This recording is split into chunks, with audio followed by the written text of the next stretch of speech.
I'll give you an example.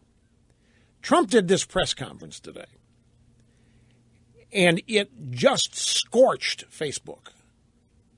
The last report I had, there were 100,000 people on Facebook watching it on Facebook, not watching it on network TV. They were watching it on their devices, on their computers, on Facebook, and they were commenting to all their friends on Facebook what they were doing, and it was a geometric proportion expansion of people watching and commenting on this thing.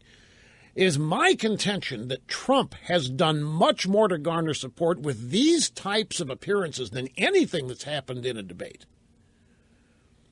Leading with his original announcement, back in June when he announced and went after the issue of illegal immigration. I think he's continued to feed off that. And as long as he keeps going back to that and doesn't waver on it and doesn't weaken or soften, I don't see his support going anywhere.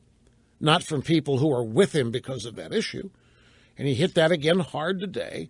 But he did almost an hour today. I maintain. So my point is that Ben Carson could be doing a lot of things outside the debates that could be legitimately garnering support. By the same token, there's some candidates that look absolutely horrible in these debates, and they're not losing ground. Of course, they don't have much ground to lose going in.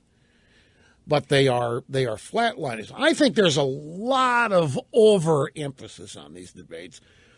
And one of the reasons for that is they're entertaining, or can be. They hold out the potential to be entertaining. And people think that major ground can be made by virtue of a debate performance. And we have seen somebody blow it.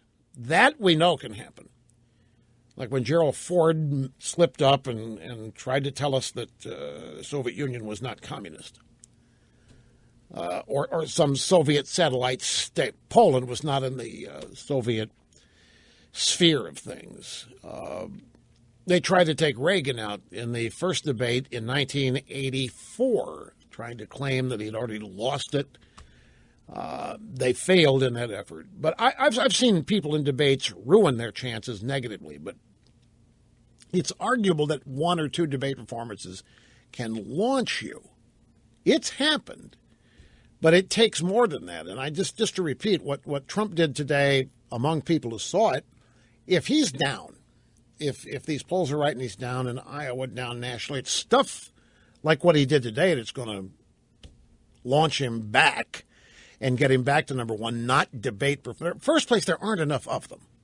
There just aren't enough of these debates.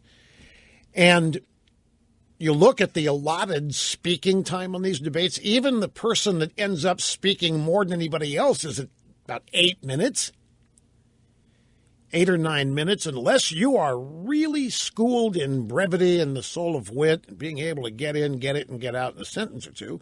There's nothing you can really do to shock or overwhelmingly impress somebody in that limited amount of time, particularly when you consider the, not the bias, but the minds that are already made up on the part of the audience. If people turn these debates on, but half their minds are made up. Most people are not watching these debates undecided. They will tell you they are because they think that's good citizenship, but they've got their minds made up. And they're watching these debates just like they watch a football game. They want their team to win. When their team's not doing well, they panic.